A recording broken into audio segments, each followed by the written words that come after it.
This is the State of Things broadcasting from the American Tobacco Historic District. I'm Anita Rao in for Frank Stasio. It's been almost a year since Hurricane Florence slammed into North Carolina's coast. In the aftermath of any major storm, the focus is usually on the material needs of communities, like food, clothing, and shelter. But what about the less visible things, like how people are grieving and coping? Loni Crumb and Janee Avent Harris conduct research on mental health in rural eastern North Carolina. They've looked at how Hurricane Florence and other devastating storms have shaped individuals and their communities. They're both licensed counselors and professors in the College of Education at ECU, and they join me in studio now. Loni, welcome back. Hi, Anita. Thank you for having me. And Janee, welcome to the show. Hello. I'm so glad to be here. So, Loni, at this point after a disaster, there's not a lot of news coverage that spans the state about what things look like on the ground. Can you paint us a picture from your perspective about what's happening in terms of hurricane aftermath right now? Okay, sure. So hurricane season began in the Atlantic region in June, but for many North Carolina residents, it seemed like it never ended. The frequency of hurricanes that hit our regions leaves residents homeless, jobless, and in need of government services. And for many of us that live in our region, some of us are still reaching and seeking those resources. The schools, I know, are working on repairs and hoping that they'll meet the August deadline for students to return to normalcy.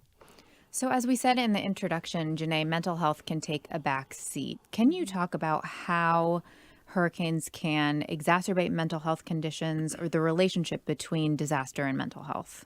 Sure. I always think about Maslow's hierarchy of needs, and it talks about, we have to have those basic needs met first. So food, shelter, that type of thing before we can begin discussing self-actualization, being self-aware, things like that.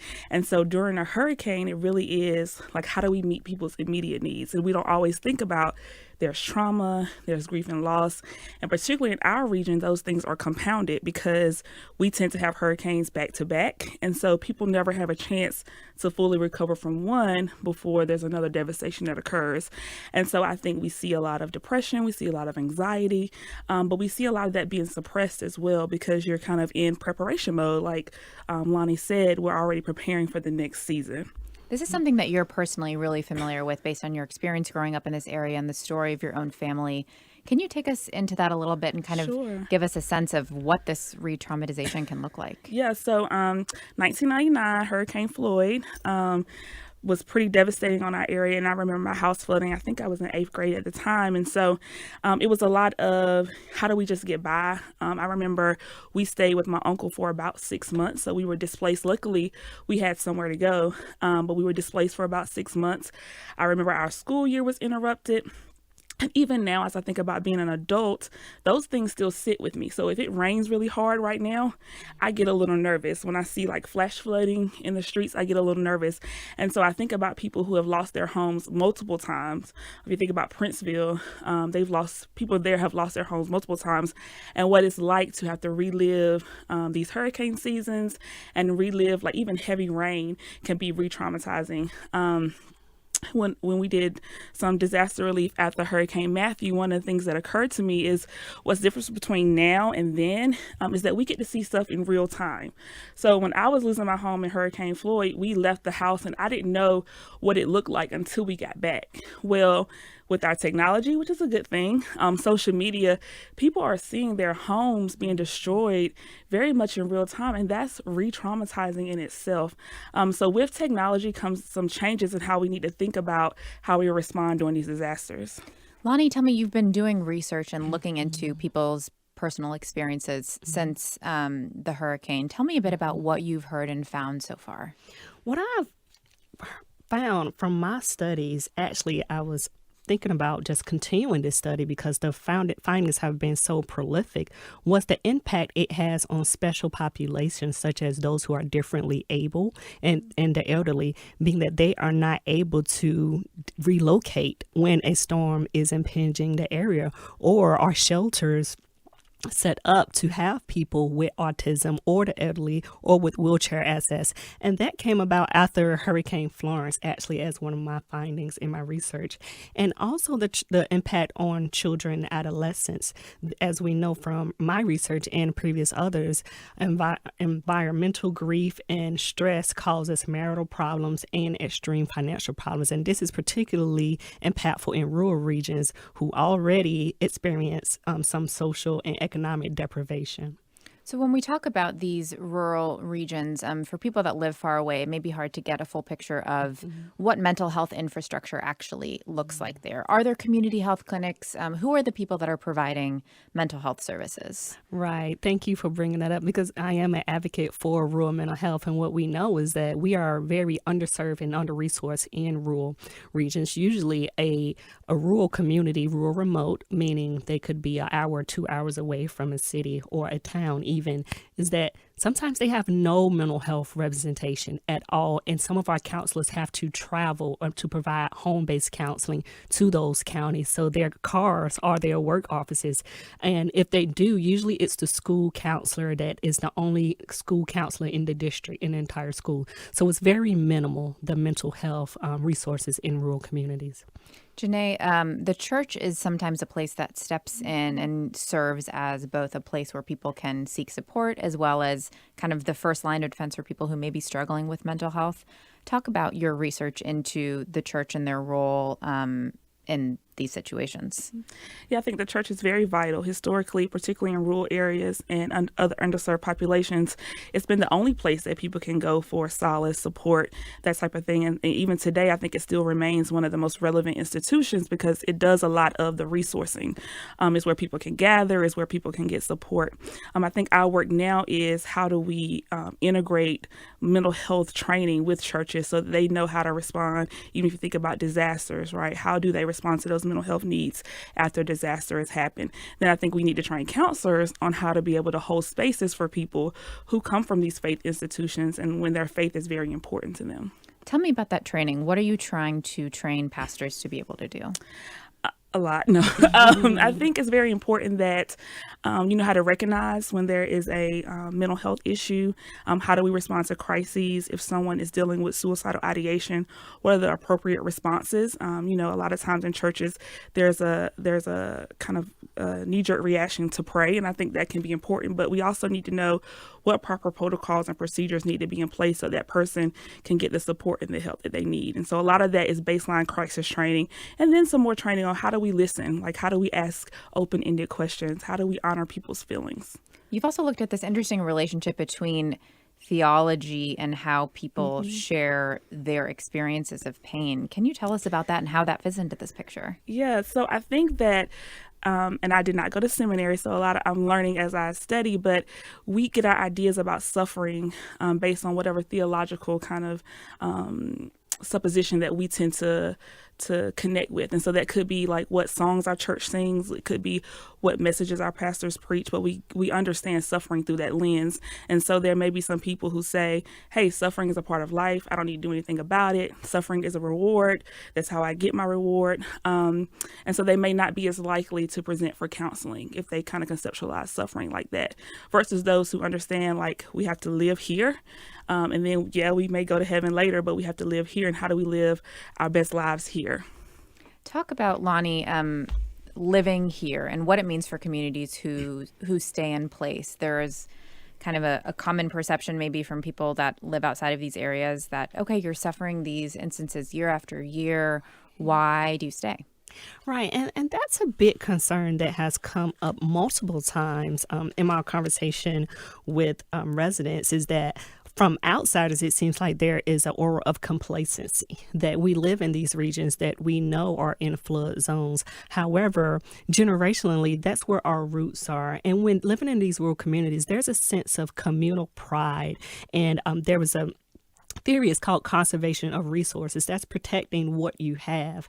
And if some of our residents were to relocate, where would they go if most of their family is from Princeville or is from Pollocksville, one of these small communities? So that it's not that they're complacent, is that there's a lot of pride and comfort in these communities and access. Where would we go? There's nowhere to go. Also, finances also play a part in being able to relocate. Do you relocate to the community shelter or can you afford a hotel in Virginia? So people have to look at the economic reasons and relocation. And on top of that, elderly people with dementia, they're really hard to be mobile in urgent or crisis situations. So there are a variety of reasons why people choose to remain here. The two of you both are from the areas that you serve and that you research. And I wonder what you've learned about stigma and its role in mental health treatment and access. Sure. I think we've learned that stigma is prevalent, and that unfortunately, although I think we made some gains, there's still a lot of stigma that exists. And so I feel very connected to the work that we do here because we are from here. So I'm very invested in the area, and I think there are a lot of opportunities. And so Dr. Crumb always challenges me to take a strength-based kind of approach to these things. And so instead of looking at it as like what's wrong, it's like there's a lot of opportunities for community stakeholders to get involved. And how do we reduce stigma? How do we make mental health more accessible for people? How do we make it more culturally responsive? So we can't expect people to go get help if they're not honored, if their identities are not honored. And so I think there's a lot of work for all of us to do to make it destigmatized and more accessible. And validating what their concerns may be. Anxiety is normal before, during, and after a natural disaster. That doesn't mean that I have a problem that, that's internal to me. Most of your community is experiencing some level of anxiety. So that comes with the literacy and the post-disaster symptoms, recognizing depression, anxiety, stress, heightened marital issues, recognizing that, owning it, and it being okay whether you talk to your clergy or your coworkers or a trained mental health professional, but normalizing these stressors that follow natural disasters. Have you learned any best practices for mental health as communities prepare for an impending storm? Are there things, Janee, you mentioned don't watch the TV of the floodwaters rising as you're in your shelter. That seems like a really clear step people can take. Are there other things that you've come to realize through your research? Two very important that even preparing for this interview, I watched people at the CDC say, be careful of how much news media you consume before and after. Consume enough to know what's the imminent situation around you. But even for children, do not let them watch the continuous coverage because that can cause stress, panic, and anxiety. And when we're in a panic mode, we aren't as fruitful in our reactions. Also, I am a big proponent of being proactive. We know it's not if it's going to happen again. It's going to happen. It's when. And being proactive, having safety plans, talking about your emotions and your feelings and your finances. Have you recovered from Florence? Have you recovered from Floyd, Matthew? So just having these open conversations to prepare, even school systems. What will we do if we're 3 months or 3 weeks out of school? What is the plan for our students and our teachers and relocation in our school buses? But everyone can be more proactive across our state in preparing for these storms. There's also a role that providers need to play in creating space in a very particular kind of way when they're talking with people who have experienced trauma. I think one of you mentioned in an interview talking with a client who said, I lost my back door, but I didn't even have a front door yet. Right. Tell me that story and kind of what it taught you about how to interact with people who are experiencing this kind of trauma. Right. And I think this might have happened in an interview that I had in Wilmington. It was a school counselor, and she was working with a young person, and she was saying that, well, tell me your outcome from the storm. Tell me how your family fared. And the little girl said, oh, I think we were okay. And she knew that the little girl was in the hardest places. And she was like, well, we never had a back door anyway. So I think like the roof was blown off, but we just put some tarp over it. So recognizing the socioeconomic situations that people are in previously. And for the little girl, she didn't take on, I'm sure that her parents definitely knew the situation, but she was like, well, it's okay. Our roof is gone, but we didn't have a back door anyway. So as the adult, being able to assess sometimes on their behalf what they may need.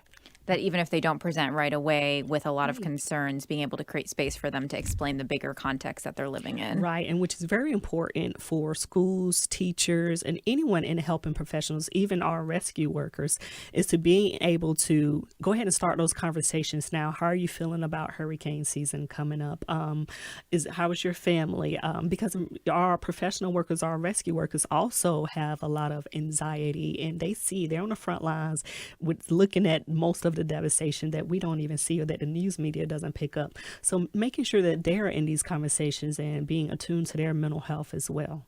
We talked about anxiety, depression. You've touched on PTSD a little bit. Are there other mental health concerns that you're looking at that people tend to commonly experience?